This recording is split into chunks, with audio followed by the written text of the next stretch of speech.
What's going on, everybody? Happy Tuesday night. Eagles are 6-0. Great performance. Great performance on Sunday Night Football. It was amazing. It was amazing to watch. Great game, by the way. We got a lot of stuff to talk about, but what's going on, Lindy? How you doing tonight? Just still basking in the win. Of course, the first matchup that we had against the Dallas Cowboys, and it's always it's always good to start on the right side of things, and having a victory to build off of until you see that team again later in the season. And of all the teams, as we know, it's the Cowboys. But in this moment for sure. Yeah, for sure. So let's kick it off. Eagles beat the Cowboys 26-17, proved to 6-0. Last time they were 6-0, that was 2004. So I feel like we're saying that every single week now because the Eagles started 7-0. So if the Eagles can get to 8-0, then they'll be the first team, the best start in franchise history if that happens. So they're going to win two more games. So let's just talk about how this game went and our main thoughts and takeaways from the game. So, start off the game, got up in the first half. It's 20-3 at halftime. We're feeling good. We're looking good. Turning point of the game. Lane Johnson goes out, concussion. Before that, Micah Parsons, who's a great player, by the way. I would never diss him in any way, but he was a non-factor in the game. He was not doing anything when Lane Johnson was out there. He wasn't. He wasn't getting, pressure on Jalen Hurts. He wasn't doing anything. We were pretty much having our way with the Cowboys defense. And then when Lane went out, that's what kind of kick-started. Okay, the Cowboys started to get a few stops. The offense started to, get stuff going. And then next thing you know, 17 unanswered points. And then people are like, uh-oh, it's 20-17. But when it's all said and done, the Eagles had a great, great drive to end that game in the fourth quarter. Yeah. You take 7.5 minutes off the clock, 13 plays, 75 yards. The Cowboys defense could not get the Eagles offense off the field on third downs, fourth downs. Doesn't matter if it was 3rd and 1, 4th and 1, whatever. The Cowboys are the first team that I've seen really game plan for the Eagles, quarterback sneak thing. I mean, they put 9 guys literally in the middle of the offensive line because they were trying to stop that play.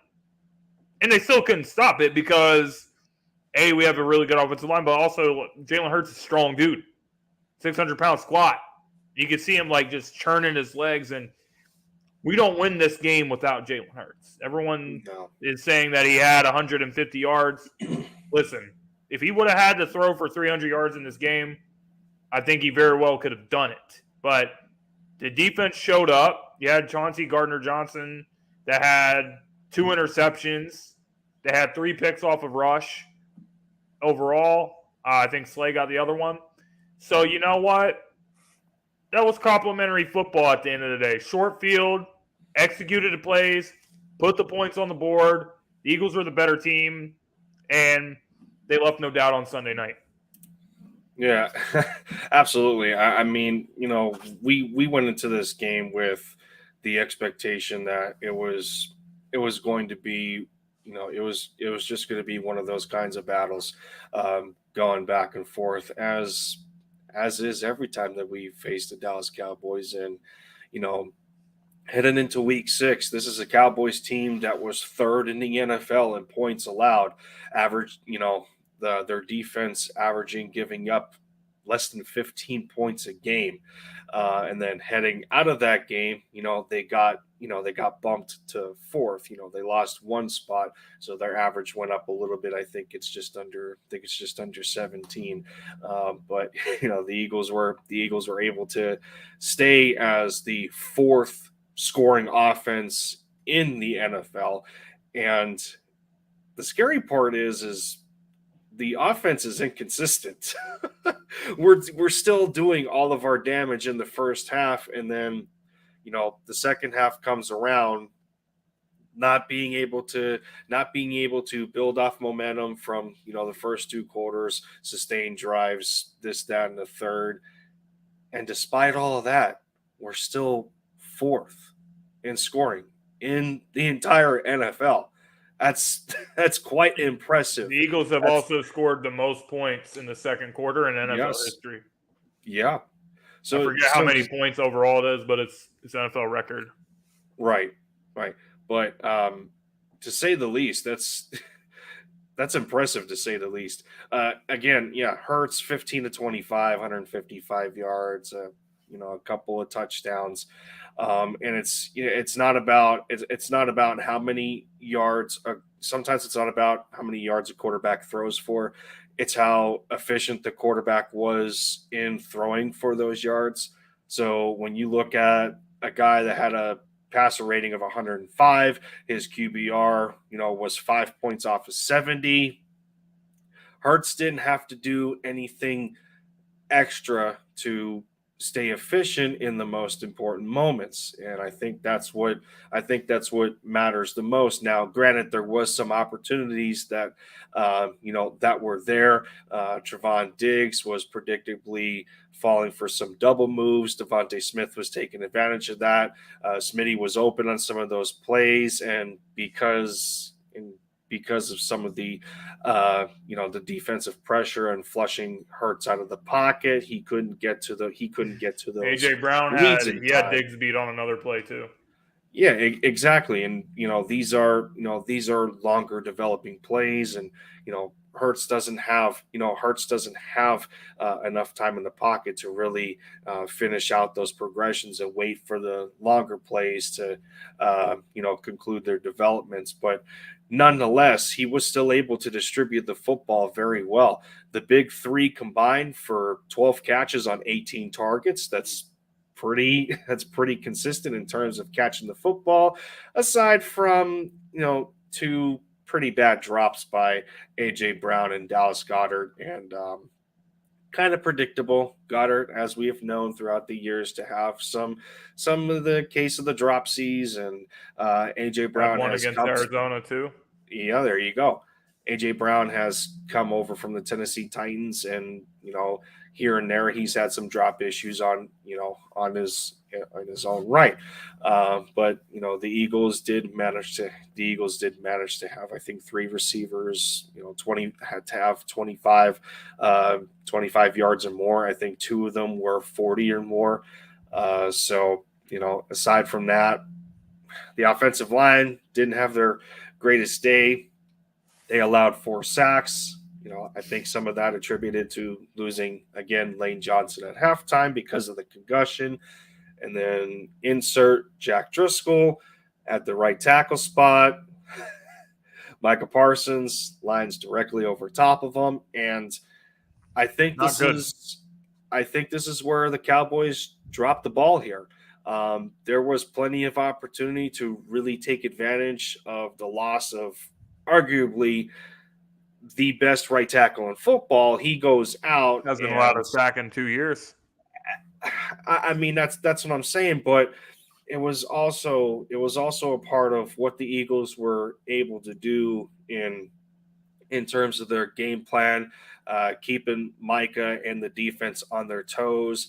They had him lined up over the middle in the formation, watching tight ends or dropping into coverage, a mix of that. And really, it didn't look like Dan Quinn made enough adjustments to really help his defense out. And you combine that with them committing 10 penalties, 4 of 10 on third down. The Eagles had the ball 9 minutes more than they did. When you compile a lot of what the Cowboys weren't able to do, aside from the quarterback being pretty bad, they shot themselves in the foot with the opportunity to win this football game, and the Eagles took full advantage. Well, I want to say one thing. I got to give credit to Sirianni and Shane Steichen on this one, because I actually think that as great as a player of Micah Parsons is, I have to say that I think the Eagles might have been onto something because they actually were able to get Micah Parsons to freeze up a little bit running this RPO offense because there's a lot of plays where, Micah was standing there and he didn't know if Hurts was going to run. He didn't know if he was going to hand it off, and he didn't know if he was going to throw it. So I think that's why Jalen Hurts does bring another dynamic to the offense because his ability to run the ball has to always be accounted for because you don't know if he's going to run it. You don't know if Miles Sanders is going to get it. You don't know if he's going to throw a quick slant to A.J. Brown. You don't know what's going to happen. And the one thing I want to say about Jalen Hurts before I forget is, this guy, it's like he can't win no matter what he does. You have people that are saying, when he's passing for all these yards and then he's getting 2 rushing touchdowns or 3 rushing touchdowns and no passing touchdowns. Oh, well, he's not getting passing touchdowns, but he's one of the top 10 quarterbacks in yards. So he has a game where he does have passing touchdowns and his yards are a little bit lower than what we've seen, and it's still not a good performance for him. So I just don't really take this stuff seriously anymore when the people are hating on Jalen Hurts because Jalen Hurts does not care. He does what he has to do to win football games. And Jalen Hurts, big reason why the Eagles are 6-0, and that's actually going to be one of our later topics in the show is who do we think deserves the most credit for the Eagles being 6-0. Mm-hmm. But the Jalen Hurts disrespect has been insane. I don't think we'd be where we are without him. All you need to know when it comes to Hurts right now is the Eagles as a team, and of course a lot of this has to do with the quarterback because, well, the quarterback is the most prone to committing turnovers by either passing, fumbling the football, what have you. The Eagles as a team are number 1 offensively in turnovers with only 2 through 6 and weeks. Our defense is number 1 takeaways. So put those 2 things together. Here you go. Our defense gets takeaways, and our offense does not turn it over. That's some pretty good stuff. So that's a good way to segue into our next topic, which is going to be player report cards. Going into the bye week, the Eagles not playing anybody this week. Get some rest. Lane Johnson was a concussion. Landon Dickerson got nicked up. You had Jordan Mailata was coming off his first game from injury. It's a good time for these guys to get the much-needed rest, and the Eagles can clean some things up. We like to see this offense start humming in the second half, and then, you have a really good second quarter and then come out in the third quarter, and then by the time the fourth quarter comes, the game's just out of reach. That's the kind of stuff we want to see. But player report cards, let's start with Jalen Hurts. I'm giving Jalen Hurts an A+ for what he's done this year. I know that we had a lot of debates and arguments with, other people in the offseason. I'm not going to say any names, but, we were basically, the two of us were basically saying that just give the guy a chance. He has a better team around him. He works hard. He's a good leader. He's a guy that, can lead a team. He has the intangibles, but the tangibles need to improve. The throwing mechanics, the throwing motion, everything, the accuracy, everything is so much improved for Jalen Hurts. And as I did mention, top 10 in the league in passing yards, top 5 in the league or so in completion percentage, maybe just outside the top 5. And the guy's just getting the job done. He's doing what he has to do to win football games. He has taken the next step. Jalen Hurts, a big, big reason the Eagles are 6-0, A+. You're going all the way up there with an A+. Ooh. A+ for Jalen. Absolutely. There we go, Debbie Downer. Maybe, depending on how you take it. But depending on how you take it, I'm gonna back it up here a little bit. I got Hurts at a B plus so far. B plus. I think that's the fairest. I think that's the fairest point to put him at over the course of 6 weeks. And if we look over what he has done statistically so far, again, completion percentage of 68%, staying near 70. Those are, it's kind of Drew Brees-esque so far, if we can say that much. Again, league leader in yardage in terms of passing with 1,514, 6 passing touchdowns with an additional 6 in rushing. So he's up to 12 total with only 2 interceptions. Yards per attempt is all the way up at 8.2. You would most certainly take that. Yards per completion are at 12.3, averaging over 250 yards per game. Cooper Rush can't say the same. Oh, sorry. I had to put it out there. Passer rating of a 98, quite near 100. You'll take that as well. QBR of a 60, 10 points above, 10 points above average. And I think that's about right for his position right now. So if we compile what we're looking at here statistically, I don't just put him at a B plus. And the reason I say that is because I think it's an overall product of the offense and what we have just talked about over the course of 6 weeks where we have been at an inconsistent level and us still trying to build up on that efficiency. Granted, the way the schedule looks right now, there isn't anybody too scary when you're looking at Pittsburgh, the Texans, Commanders, Colts, Packers, Titans. You have not played your other NFC East opponent yet in the New York Football Giants. You still have game 2. You still have game 2 with the Dallas Cowboys. And I mean, really, maybe the top notable defenses that I can think of here are what's left of Pittsburgh right now with the loss of TJ Watt. New Orleans is always a good defense. And if the Packers keep up what they're able to do, offensively, they're struggling, between Aaron Rodgers, the loss of Devontae Adams, some of his receivers he doesn't have a good connection with right now. They just lost Randall Cobb.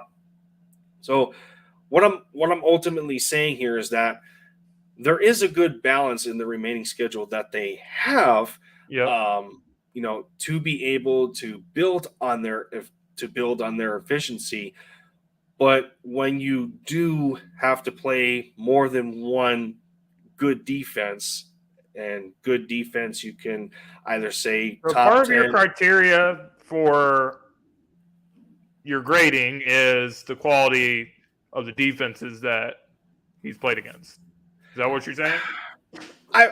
I would say so. I would say so. And then in terms of that, it's easy to say that the best defense that Jalen Hurts has played against so far is the Dallas Cowboys.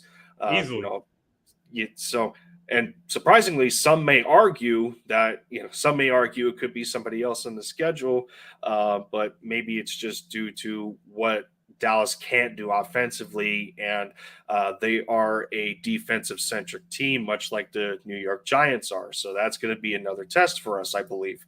But nonetheless, not only I don't just put him at a B plus as a whole, but I think the offensive unit is kind of bringing his grade down a little bit, so to speak.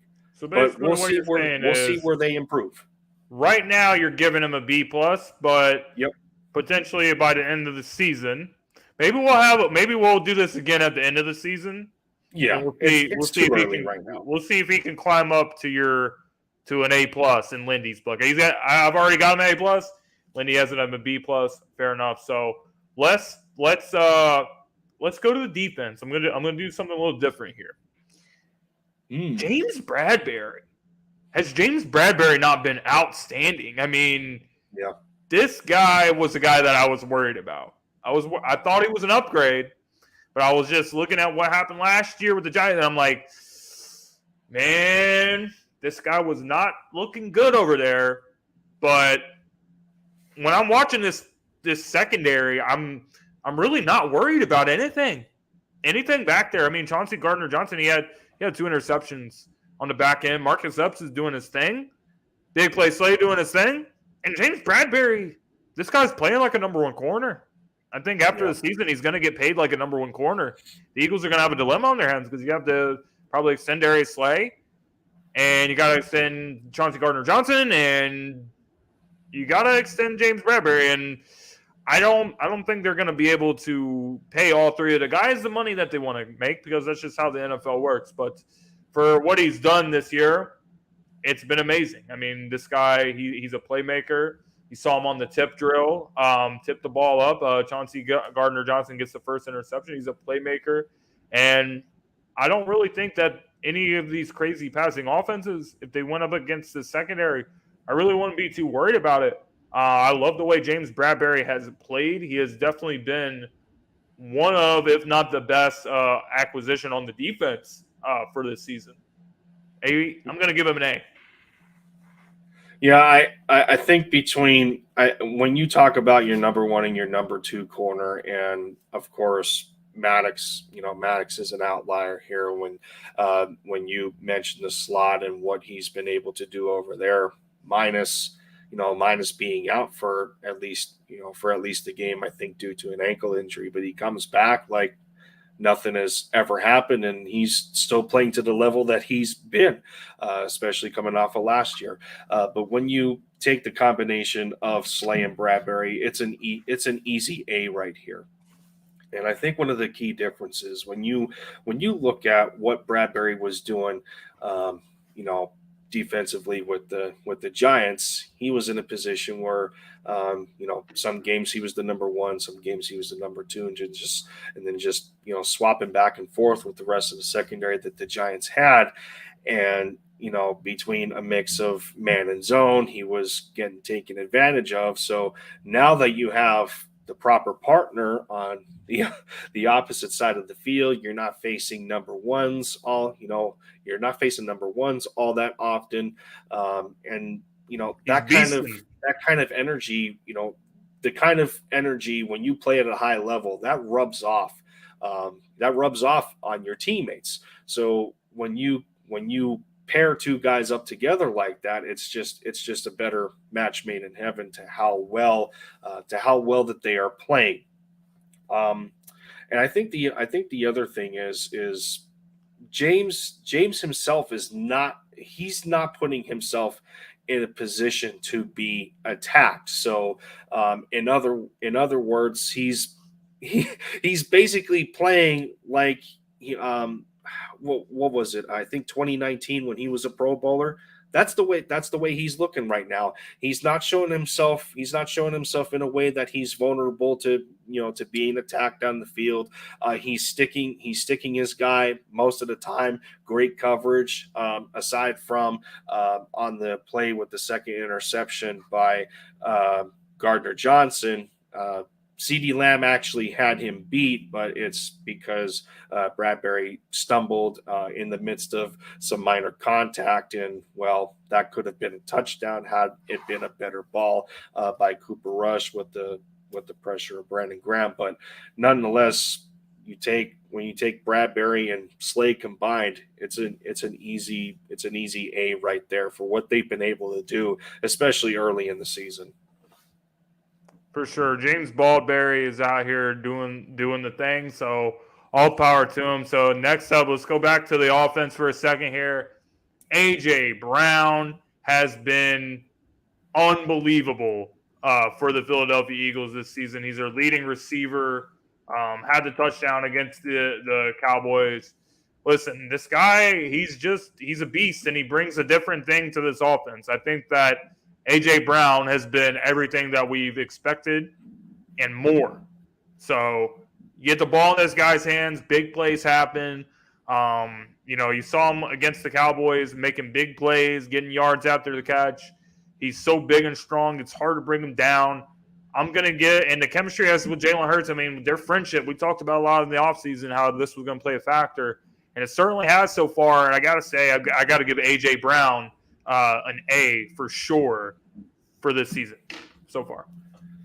Yeah, this one's another easy A, and some people get lost in the statistics of what a receiver is or isn't doing, and sometimes that's besides the point, because it's more about the player's presence on the football field. And for a consistent amount of time now, us Eagles fans have been talking about that. And, we remember the years of, when Carson Wentz was here and it was almost Zach Ertz or bust, before Dallas Goedert came into his own, that when you talk about, primary pass catchers, guys that are the most reliable, it was always zoning on 86, wherever he was. And then we get to – That ain't happening over here. Right. But even still, we get to this year, and not only is it Dallas Goedert, but it's now A.J. Brown. It's now Devontae Smith. You have your opportunities still for Quez Watkins. So he has his set of plays where he's serviceable. You got Zach Pascal in the mix. I think it's the overall balance in how you're able to better attack defenses from multiple angles, instead of just them zoning in on saying that, okay, well, so long as we shut this guy down, you can't do you can do absolutely nothing against our defense. But then again, AJ Brown comes over and now things are completely different. So not only does he impact the game with his presence, but his skill set and what he's able to do with the football. He's basically another tight end on the field playing wide receiver. It's ridiculous with his He brings a different level to this offense. The physique and the talent level that he possesses and what he is able to do. It's just such a valuable wrinkle that they have offensively, and you can't sit here and give him nothing but an A for what he's been able to provide offensively. Swole Batman been worth every bit of the $100 million the Eagles paid him so far. We have time for one. We have time for one more. I want to go to a guy that I was really concerned about before the season started, and that's Miles Sanders going into his contract year. Miles Sanders, 485 yards rushing. He's fourth in the league in rushing yards this year. He's third in attempts. So the Eagles are getting the ball to Miles Sanders, and they're getting the ball to him a lot, and he's getting a lot of yards, and he's getting last year he didn't even have a single touchdown. He's getting touchdowns. He's getting yards. He's doing what we need him to do of a lead running back. And if he stays healthy, he's on pace for well over 1,000 yards. So you know what? I got to eat crow and say that, yeah, I was wrong about Miles Sanders, because I did not think Miles was going to be capable of being a number one back like this, let alone be top five. If you told me he's going to be top five in rushing, I would have told you you're crazy. Right. But he's getting it done, and I gotta give Miles an A as well for his performance so far. He was over here talking about all-star team in the offseason. And I was giving crap for Miles for everything, even if he's just saying stuff and not doing stuff on the field. I mean, if you watch the episode of Linc'd Podcast, I was pretty much ripping Miles Sanders, saying, you haven't done anything, and you're over here trying to bring attention to the team. But listen, He made me eat my words. Miles, great job this season so far. If he continues to stay healthy and does what he's doing, he's definitely going to be getting a contract extension from the Eagles or from another team. So I got to give Miles an A. It's interesting you say that, because I'm thinking in the back of my mind, and now you bring up the question. The trade deadline is going to be coming sooner rather than later, and there's talks of not only Brian Burns in conversation of maybe coming here, but Carolina has said they don't have interest in trading Christian McCaffrey. But if you dangle those keys in front of Howie Roseman, I don't know, man. I don't know if I would do that with the contract that he's on, running back. I don't know. Yeah, that's kind of interesting though. But the biggest thing going against CMAC right now is just him staying healthy. He has had a slew of um, worse injuries, I would say, than what Miles has suffered to this point. And that's again a similar Yeah. criticism that we have had for Miles is we need you available, bud. But so far, so good. 6 games in, he's not showing any signs of slowing down. He's not showing any signs of some kind of bodily injury that's nagging him. I've been paying attention to his ankles personally to make sure that those are okay. But yeah, this is all we have asked for with Miles Sanders ever since his rookie year. And granted, he coughed up the football a lot, but how dynamic of Sure. a playmaker he was. And we just hoped to have a little more consistency with him, and the talk about being Saquon Barkley's teammate at Penn State and them to resemble each other a little bit. They both have a home run opportunity if they're given the chance to. We've seen multiple examples of that, and yeah, I'm pretty darn proud of Booby right now. Run Booby run, right? He had 18 carries against the Dallas Cowboys on Sunday night, and that's another criticism that people thought of. That is he the type of back to sustain that kind of wear and tear? And I think he's shown to be doing a good job with that. So yeah, I'm not gonna go to an A here, being that he is in a contract year right now, and there's a lot more to prove outside of 6 games. He's at a B+ for me, and I hope he continues the trend and stay healthy. For sure, guys. So when we get back, we're going to take a short break here. When we get back, we're going to discuss who do you guys think deserves the most credit for the Eagles' 6-0 start. Sports fans are gearing up and saving big at Fanatics.com, the world's largest collection of officially licensed fan gear. From all the leagues, teams, and players you love, unique one-of-a-kind designs exclusively by Fanatics, and autographed collectibles from today's biggest stars shipped directly to your home. Join Fanatics Rewards for free to earn fan cash on every purchase. Shop now and for a limited time, get 20% off all orders. Fanatics.com, officially licensed everything. So the Eagles are 6-0 for the first time since 2004. Remember, I mentioned that at the beginning of the show.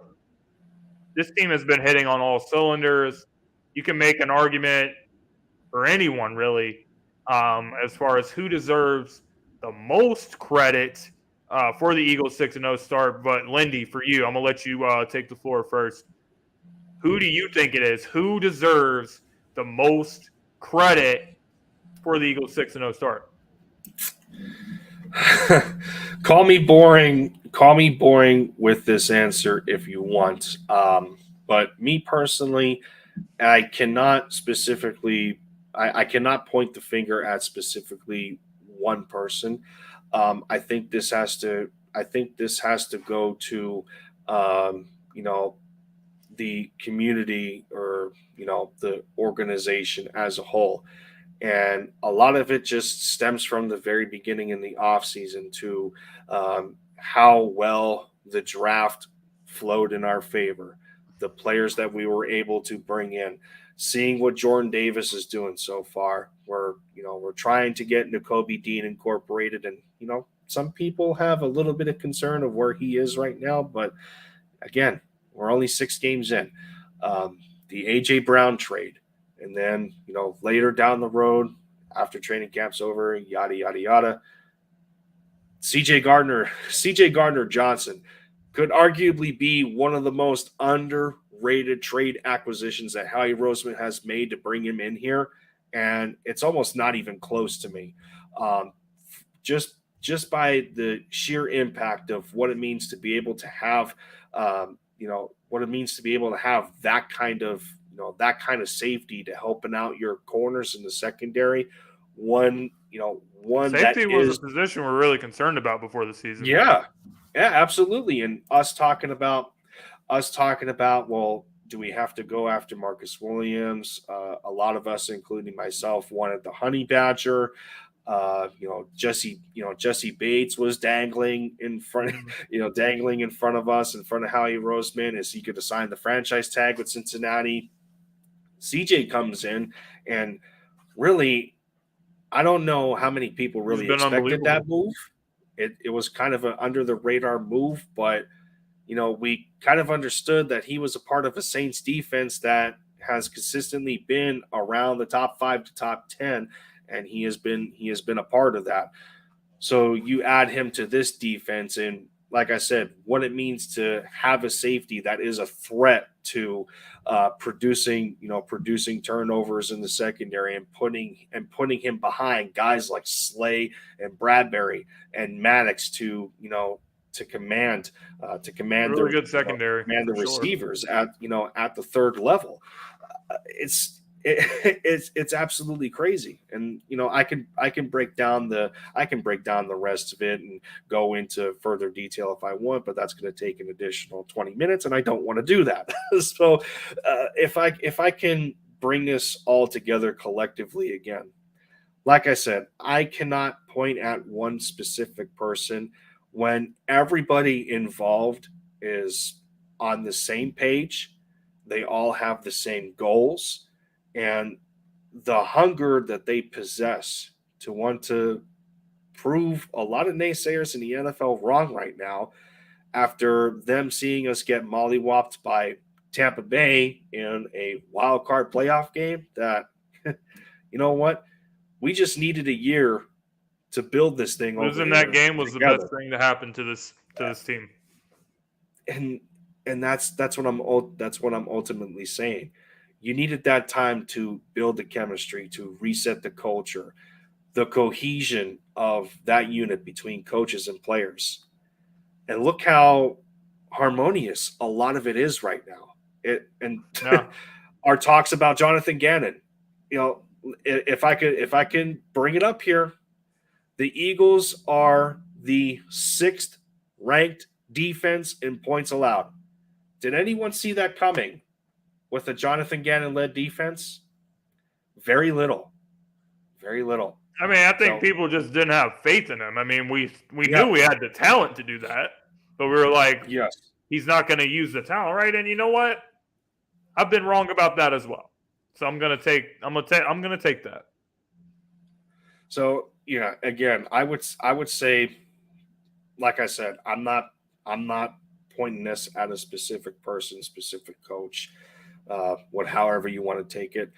I think the credit goes to the organization and the collection of coaches and players, everybody involved as a whole, because again, everyone plays a specific part, and they have done it collectively while being on the same page.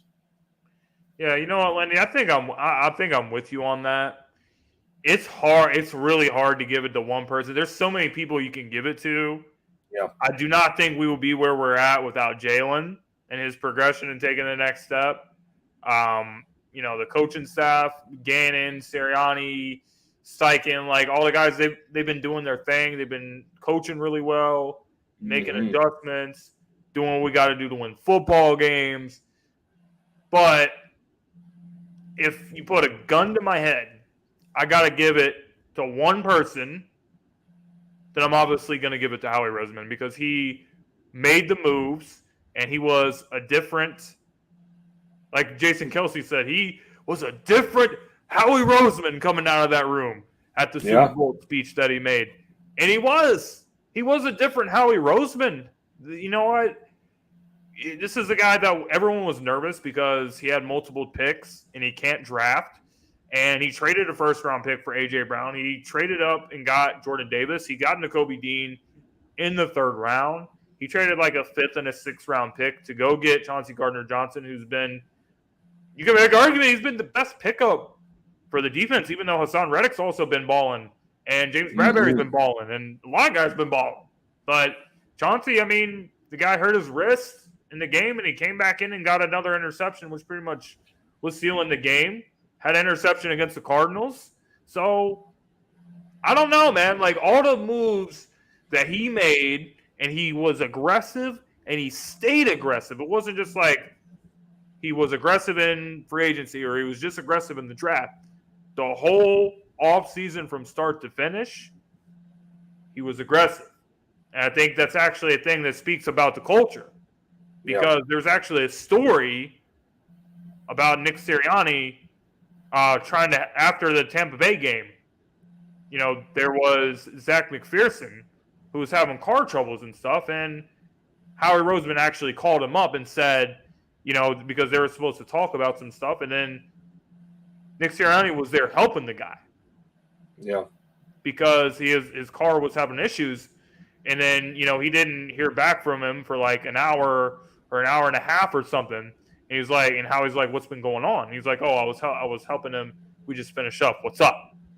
So Howie said after they had that conversation, that's when it clicked, like, if he's willing to, like, go this far and help players like this, like it's bigger than football, then Howie's like, I have to put more into my job. So I think that you got to give Howie a lot of credit for looking at this situation like that, because I don't think when you're talking about a culture of a team, you know, everyone looks at Jalen and Nick and saying, oh, yeah, you know, these guys have such a great dynamic. It's awesome. But no one's really thinking about Howie. People are just like, oh, Howie's the guy that makes the moves and he gets the contracts and this is what he does. Coaches to coaches, coaches to executives. And he put the team together. So if I have to give the credit to one guy, I'm going to give it to Howie. He put the team together. But everybody has been doing their job, and it has been amazing to watch. Yeah. And again, this is where a domino effect could easily happen. You call it as Howie, you know, get a gun put to your head, you would have to say Howie Roseman, and you know that's where it starts. Like, you know, you can easily starts say at the top. You can easily say Sirianni as well, and you know how it starts at the top. That Howie Roseman and Jeffrey Lurie and in their head coaching search, you know, they had to trust that. They had to put their trust in a first-year head coach, like the very first time, thinking that this is the guy to get the job done, while there was other candidates out there that had plenty of experience, but they wanted this guy specifically. And you know, they knew they had success off of the Frank Reich tree. And that's where a guy like Sirianni came from, and working with Shane Steichen and, you know, this guy and, you know, Nick Rallis and Jonathan Gannon, just keeps going and going and going.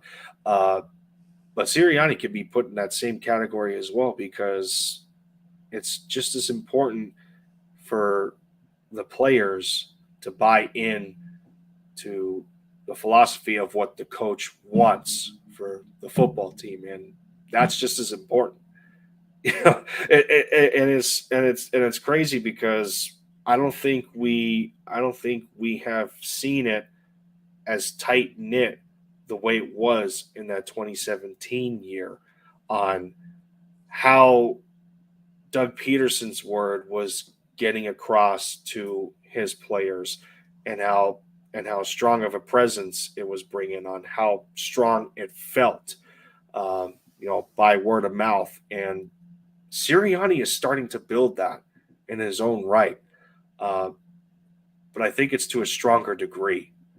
So, you know, you bring up Howie Roseman, and I think Sirianni's impact as a head coach in creating this culture and having the guys buy into what he wants to do is just as important.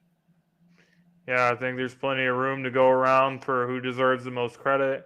This conversation goes on all night long if we're going to keep talking about this, but we got to talk about the rest of the schedule of the Eagles. Eagles on the bye week this week, but we're gonna take a look at the teams that we're gonna be playing for the rest of the season, and how good can the Eagles' record be at the end of the season. And if anyone can beat the Eagles, who on this schedule can beat the Eagles? So coming out next week in week 8, we have the Pittsburgh Steelers coming to town.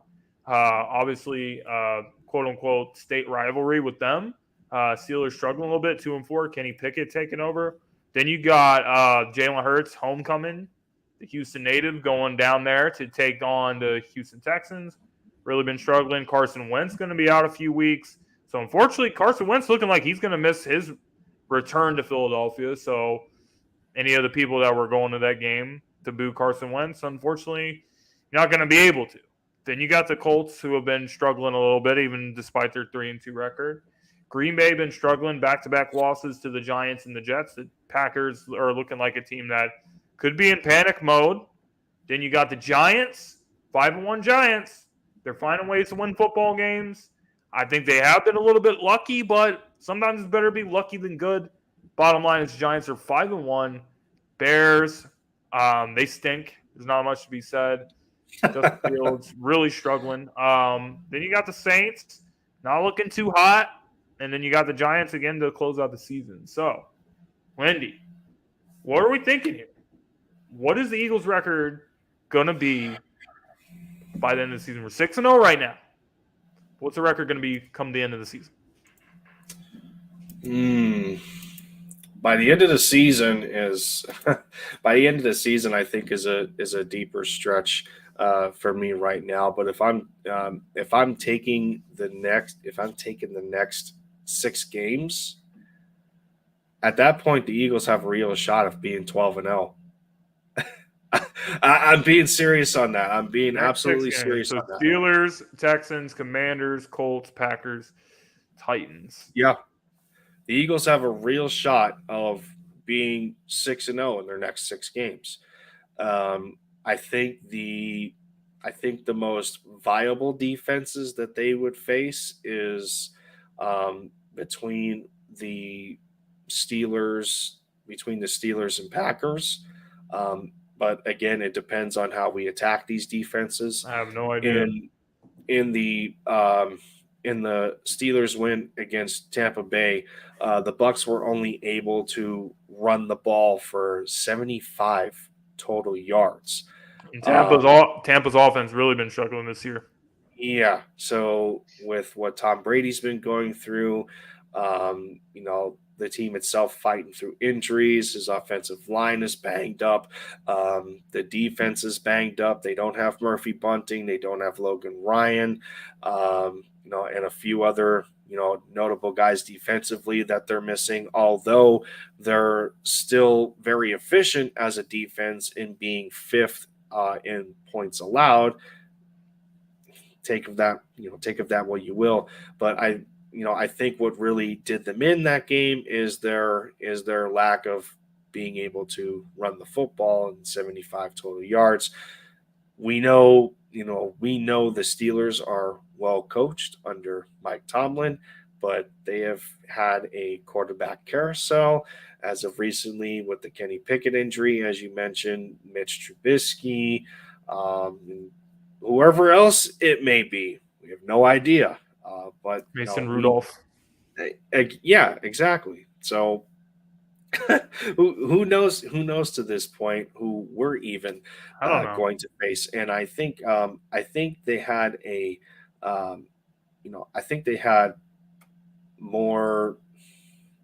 higher expectation with Mitch Trubisky. So there's a little bit of a element of it being underwhelming there. I think is easy to say. So, we'll see what happens. But overall, I think between the Steelers and Packers are going to be the 2 most viable defenses that they are going to face in their next 6 games. Texans haven't been able to put anything notable together. The Commanders are the Commanders to this point, especially with Carson Wentz going on IR predictably with a broken finger, and the comments that Ron Rivera made and later backtracked. But we obviously know how he exactly feels about that. Yeah, he took a lot of heat for that, but that's what Carson Wentz will do to you. We know that. We already know that. I didn't don't say know. it. I did not say it. Just for the record. Yeah. Well, but when I look at this remaining schedule, not even just like the 6 games, like I really don't see a loss. Like I can't just look on the schedule and say, "Yep, we're losing this game." I can't do it. Are you calling a sweep of the I'm Giants? not calling it. and That's not Dallas what I'm going to do. Cowboys? We are going to screw around. We're going to screw around, and we're going to probably lose a game that we're not supposed to lose. It's going to happen. We're not going 17-0. We're not going 17-0. When it comes to week 18, I think it's ultimately going to depend on where we place in the seeding because we want that number 1 seed. Practice squad again. We want that number 1 seed. So until the number 1 seed's locked up, yeah, I don't think we're going to be benching anybody. I think we're definitely winning the division. If I had to say, I think we're going to finish 15-2. I think we're going to finish 15-2. I think we're going to get the number 1 seed. We're going to get the bye, and whoever is coming through go to the Super Bowl, you got to come through Philly, just like 2017. It's going to be a crazy atmosphere in the playoffs. Tough place to play in Philly in January. Ruthless fan base. Crazy atmosphere. Listen, I see that's how it's going to end up. If the Eagles stay healthy and don't do anything stupid, we're going to be all right. We're going to be all right. I say 15-2, we finish up.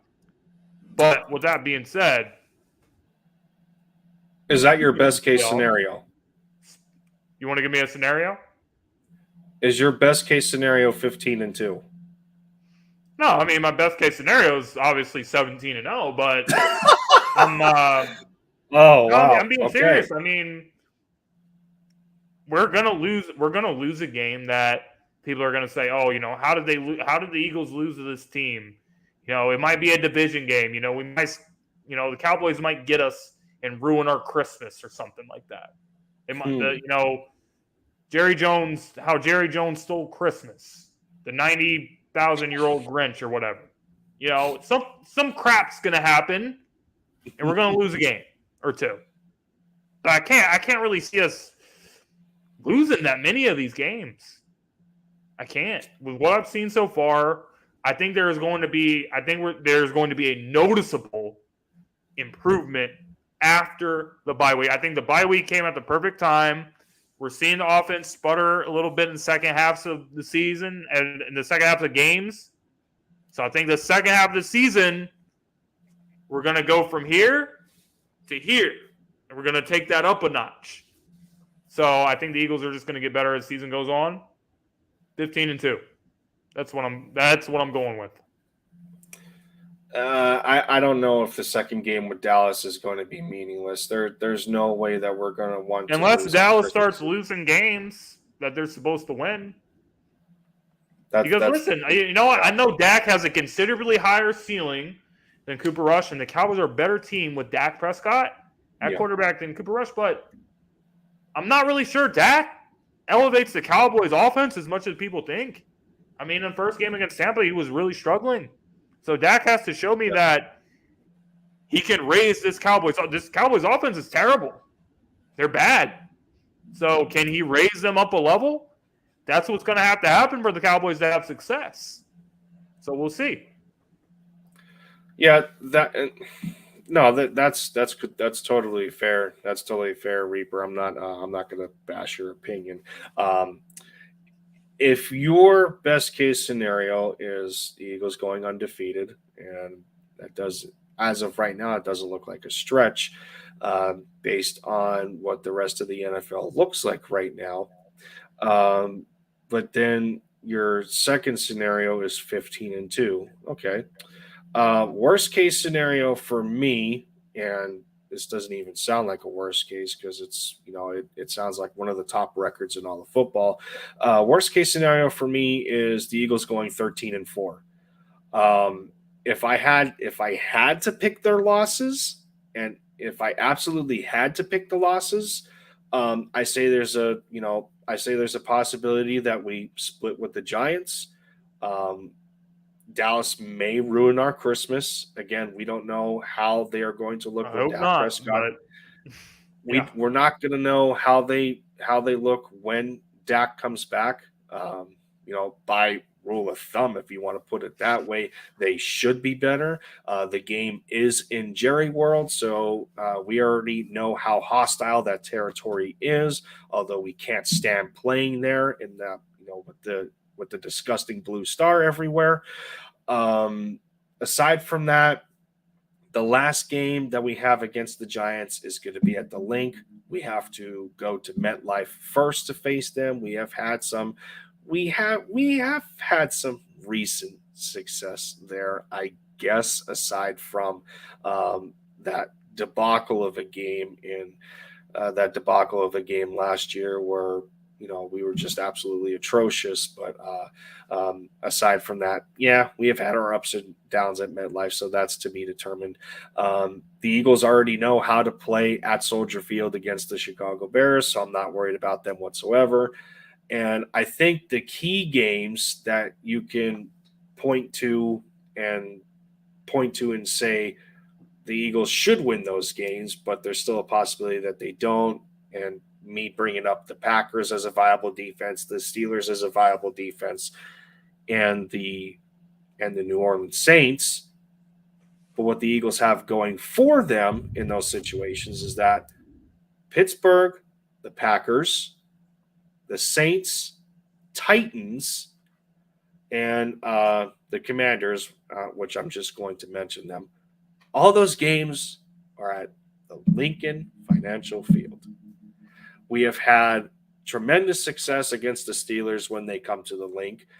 We've dominated the Saints two or three times in a row. Jalen Hurts owns the Saints. He's every time the Saints have come to the Linc as of recently, they got dominated. Same goes for the Pittsburgh Steelers, and I can date back to the 2016 matchup that we had against them where Pretty sure we also whooped the Saints when we had Sam Bradford. So that tells you something. There you go. So those are home games. Green Bay has to come to the Linc. The Titans have to come to the Linc. And A.J. Brown revenge game. There you go. So this is setting up to be fantastic for the Birds. 17-0 is not really. It's not really that much of a stretch. Like people, I know people are going to say it's crazy, but it's not. Yeah, I don't completely. I still don't think it's going to happen. No, I don't think it's completely imaginative. The schedule itself does show that possibility in our favor, but again, I don't know. I think I personally think the Giants deserve more credit than what they're getting right now, although their offense is pretty lackluster, and between them and the Cowboys collectively, they look like the same team, and how one side of the ball is dominated. They're both defensive-oriented football teams. The Giants right now are suffering with a lack of playmakers at receiver, with losing Kenny Golladay, Sterling Shepard getting hurt. So, Darius Slayton. Kenny Golladay. I'm Daniel Jones is pretty inaccurate with pushing the football down the field. He doesn't average a lot of yards a game. If you can stop Saquon, you can stop their offense, pretty much. There you go. But I do respect Brian Dable. I do respect Wink Martindale, to which the Giants got the best of Wink's definitely got the best of Lamar. Ravens.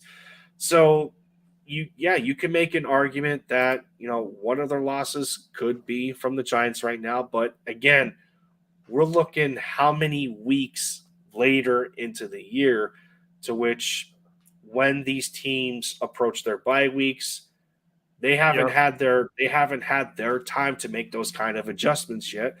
Are the Giants going to sustain this amount of success?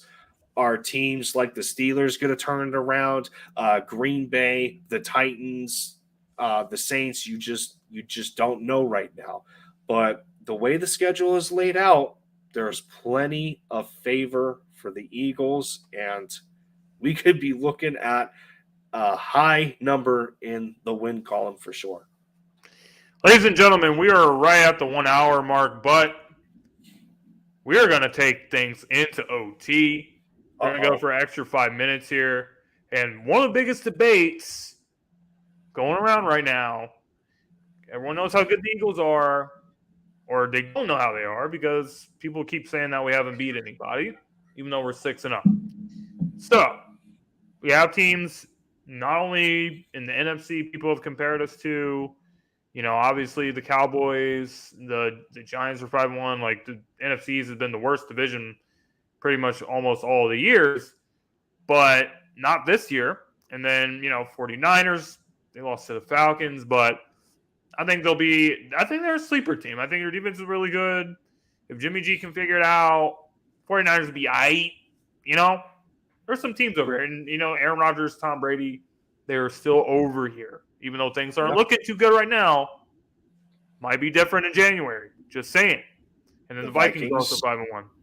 And then AFC, though, you got the Chiefs, you got the Bills, you got all these teams over there. The Bills are probably the heavy favorites. So they're most people's pick to win the Super Bowl this year. Absolutely. So how do the Eagles stack up not only against the Buffalo Bills, but all the teams in the NFL? And do the Eagles have a real chance to win the Super Bowl this year? As far as I'm concerned, there's only 3 teams that we should be paying attention to.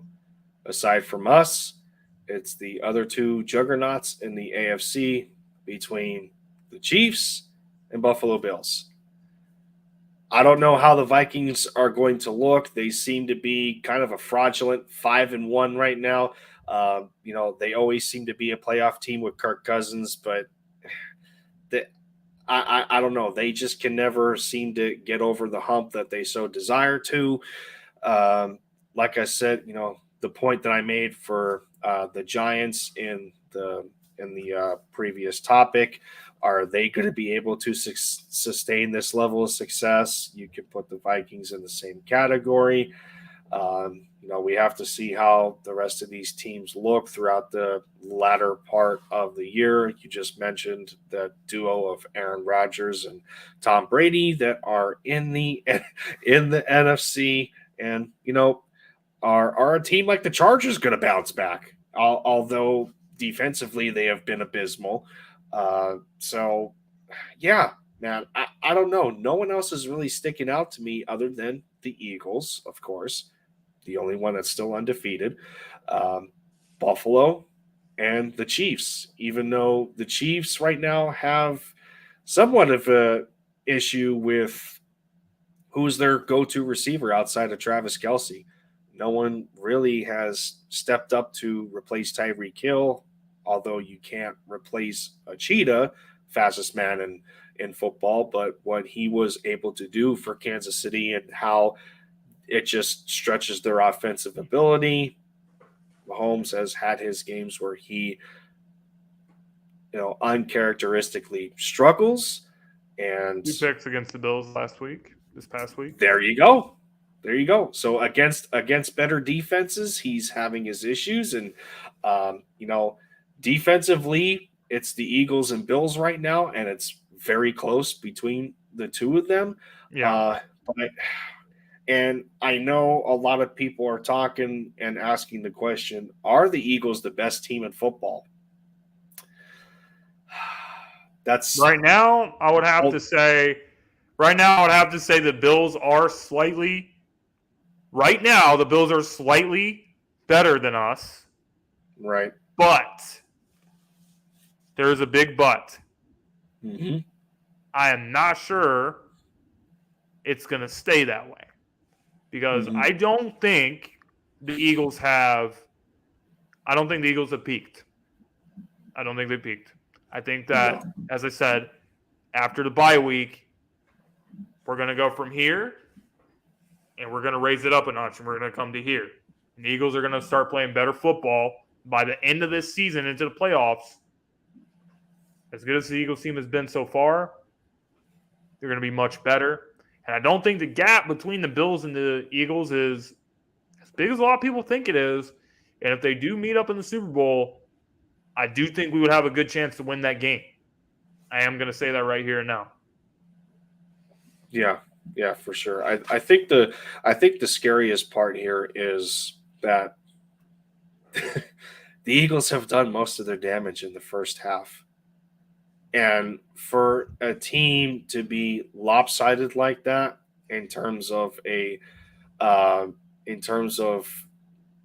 offensive inconsistency, they're still fourth in the league in scoring at 27 points a game.